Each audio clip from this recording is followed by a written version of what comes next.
friends, welcome to Dam Kitchen. இன்னைக்கு என்ன வீடியோன்னு பார்த்தீங்கன்னா ஒரு சூப்பரான வெஜிடபிள் குருமா குழம்பு தான் செய்ய போறோம். ரொம்பவே டேஸ்டியா இருக்கும். நம்ம வீட்ல இருக்கிற சிம்பிளான காய்கறிகளை வச்சு தான் நம்ம குருமா குழம்பு செய்ய போறோம். ரொம்ப அருமையா இருக்கும். குழம்பு பார்த்தீங்கன்னா எந்த ஒரு சைடு டிஷ்மே இல்லாம அவ்வளோ ஒரு விரும்பி சாப்பிடுவாங்க. குழந்தைங்கள்ல இருந்து பெரியவங்க வரைக்கும் ரொம்பவே சூப்பரா இருக்கும். வாங்க எப்படி செய்யறதுன்னு பார்க்கலாம். கடாயில் இருக்கிற தண்ணி எல்லாம் ஃபுல்லாக வற்றிடுச்சு. இப்போ நம்ம ஆயில் நம்ம ஒரு 4 ஸ்பூன் அளவுக்கு ஊற்றிக்கலாம்.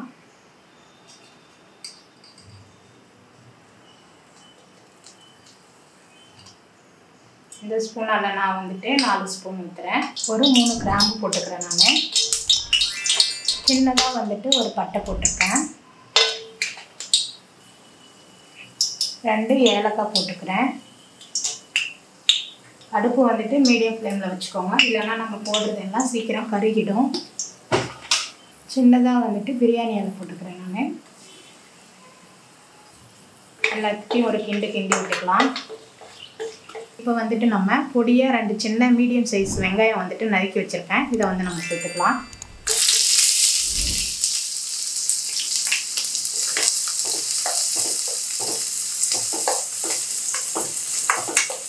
நான் கொஞ்சமாக உப்பு சேர்த்துக்கிறேன். உப்பு சேர்க்கறதுனால வெங்காயம் சீக்கிரம் வதங்கி வரும். இது கூடவே ஒரு 10 கருவேப்பிலை நல்லா கழுவி வச்சுருக்கேன். இதை நம்ம இது பண்ணி போட்டுக்கலாம். கருவேப்பிலை போட்டுக்கலாம்.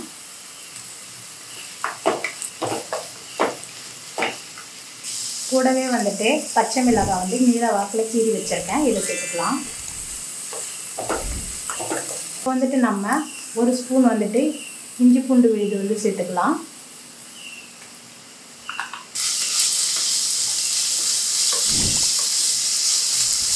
இப்போ நான் 2 மீடியம் சைஸ் தக்காளி பொடியாக கட் பண்ணி வச்சுருக்கேன். இதை நம்ம சேர்த்துக்கலாம்.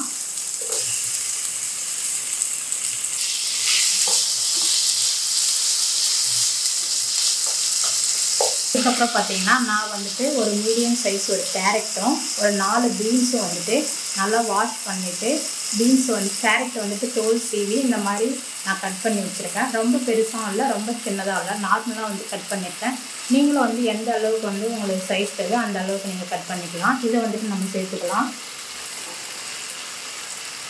அதுக்கப்புறம் பார்த்தீங்கன்னா பட்டாணி நைட்டே ஊற வச்சு நான் ஒரு விசில் மட்டும் ஆவி காட்டி வச்சுருக்கேன். இதை நம்ம சேர்த்துக்கலாம். அதுக்கப்புறம் பார்த்தீங்கன்னா ஒரு உருளைக்கிழங்கு தோல் சீவிட்டு இந்த மாதிரி பொடிசாக கட் பண்ணி வச்சுருக்கேன். இதை நம்ம சேர்த்துக்கலாம்.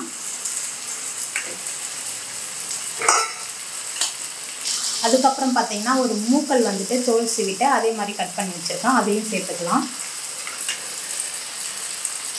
போட்டு குருமா குழம்பு செய்கிறேன். நீங்கள் உங்களுக்கு என்ன கிடைக்குதோ அந்த மாதிரி காய்கறிலாம் சேர்த்து குருமா குழம்பு சேர்த்துக்கலாம்.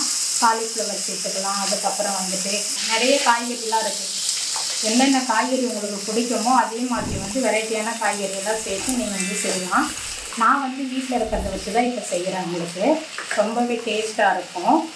ரொம்ப இம்பார்ட்டண்டான காய்கறி பார்த்திங்கன்னா உருளைக்கிழங்கு, பீன்ஸு, கேரட்டு, சவுச்சவு, பட்டாணி இது போட்டாவே ரொம்ப அருமையாக இருக்கும். காயெல்லாம் நல்லா வதங்கிடுச்சு. இப்போ பார்த்திங்கன்னா நான் கரம் மசாலா இதெல்லாம் ஒரு ஸ்பூன் சேர்த்துக்கிறேன்.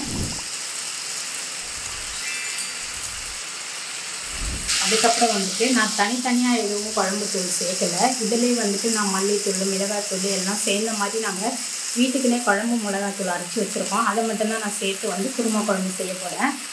தேவையான அளவு நம்ம குழம்பு தூள் சேர்த்துக்கலாம். நம்ம தனித்தனியாக மிளகாத்தூள், மல்லித்தூள் அந்த மாதிரி சேர்க்காம வீட்டிலே குழம்புக்குள்ளே நாங்கள் அரைச்சி வச்ச மிளகாத்தூளே சேர்த்துருக்கோம். அதுலேயே பார்த்திங்கன்னா குருமா குழம்பு அவ்வளோ ஒரு டேஸ்ட்டாக இருக்கும். நல்லா வதக்கி விட்டு இப்போ நம்ம நல்லா இதை காய் போட்டு நல்லா ஸ்ப்ரெட் ஆகிற மாதிரி வதக்கி விட்டுக்கலாம்.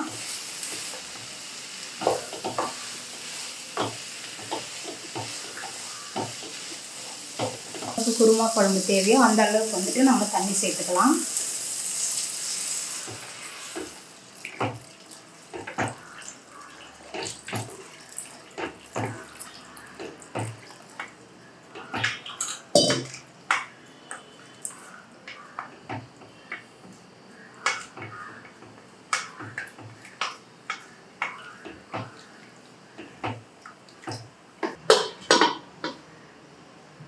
மீடியம் ஃப்ளேம்லேயே வந்துட்டு குழம்பு கொதிக்கிட்டோம். ரொம்ப அதிகமாக வச்சுன்னா குழம்பு வந்துட்டு சீக்கிரம் சுண்டிடும். ஆனால் வெஜிடபிள்ஸ்லாம் அந்த அளவுக்கு வேகாது. நம்ம வந்து மீடியம் ஃப்ளேமில் வச்சுட்டு பொறுமையாக வந்துட்டு நம்ம கொதிக்க விட்டோம்னா நல்லா வந்துட்டு குழம்பு நல்லா சூப்பராக கொதிச்சு அதில் இருக்கிற எண்ணெய்லாம் பிரிஞ்சு வரும். இதுக்கு வந்துட்டு ஒரு மசாலா மட்டும் நம்ம அரைச்சி ஊற்றலாம். அது வந்து எப்படி செய்யுதுன்னு வாங்க பார்க்கலாம். ஒரு மிக்சிங் பவுல் எடுத்துக்கிறேன். அதில் வந்துட்டு பார்த்தீங்கன்னா 1 ஸ்பூன் வந்துட்டு பொட்டுக்கடலை வந்து ஆட் பண்ணிக்கிறேன். அதுக்கப்புறம் இது கூட வந்துட்டு ஒரு 2 ஸ்பூன் வந்துட்டு தேங்காய் துருவல் வந்துட்டு ஆட் பண்ணிக்கிறேன். இது கூட வந்துட்டு 1 ஸ்பூன் வந்துட்டு கசகசா வந்துட்டு ஆட் பண்ணிக்கிறேன். இது கூட வந்துட்டு ஒரு 2 முந்திரி வந்துட்டு ஆட் பண்ணிக்கிறேன். இதெல்லாம் வந்துட்டு கொஞ்சம் தண்ணி ஊற்றி ஒரு பேஸ்ட் மாதிரி வந்துட்டு நான் ரெடி பண்ணிக்கிறேன். வாவ், இப்பயே வந்துட்டு நல்லா வாசனை வருது. நம்ம திறந்து பார்க்கலாம். இப்போது வெஜ்ஜு குருமாவுடைய வாசனை நல்லா சூப்பராக இருக்குது. நல்லா பாருங்கள், எண்ணெய்லாம் வந்துட்டு நல்லா பிரிஞ்சு வந்திருக்கு. காயெல்லாம் வந்து ஓரளவுக்கு வெந்துட்டுருக்கோம். இப்போ வந்துட்டு நம்ம அரைச்ச வந்துட்டு தேங்காய் விழுதை வந்துட்டு நம்ம சேர்த்துக்கலாம்.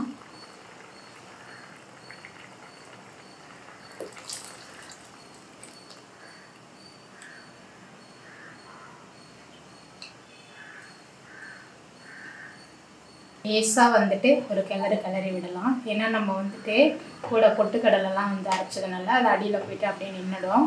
இப்படி லேசாக கிளறி விட்டோன்னா நல்லா வந்துட்டு அந்த இதெல்லாம் குழம்புல வந்து நல்லா இறங்கும். காயெல்லாம் போய்ட்டு அந்த சாறு நல்லா இறங்கும்.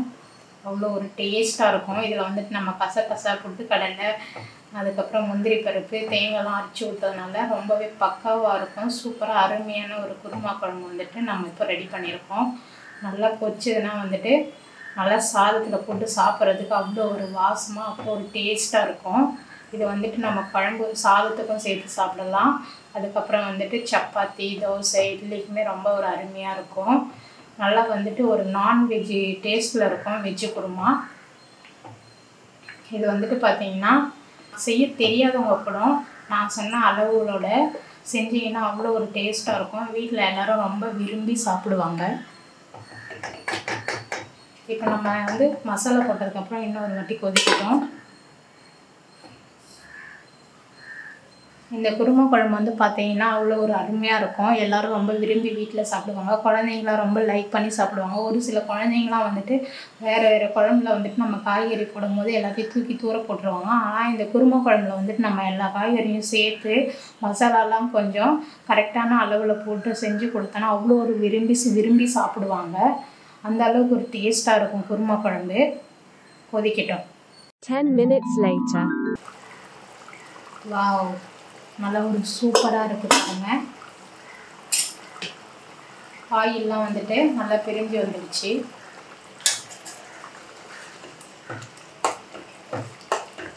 குழம்புமே வந்துட்டு கொஞ்சம் நல்லா திக்காக ஆயிடுச்சு. தண்ணியாகவும் இல்லாமல் ரொம்ப கட்டியாகவும் இல்லாமல் இந்த அளவுக்கு இருந்தால் போதும். அப்போ தான் வந்து சாதத்தில் ஊற்றி சாப்பிட்றதுக்கு அவ்வளோ ஒரு டேஸ்ட்டாக இருக்கும். நம்ம போட்ட வெஜ்ஜெலாம் வந்துட்டு நல்லா வெந்துடுச்சு. இந்த ஸ்டேஜில் வந்துட்டு நம்ம வந்துட்டு அடுப்பை வந்துட்டு ஆஃப் பண்ணிக்கலாம். ஒரு சூப்பரான ஹோட்டல் ஸ்டைலில் வெஜ்ஜு குருமா வந்துட்டு சிம்பிளாக வந்துட்டு நம்ம ரெடி பண்ணிட்டோம் வீட்லேயே.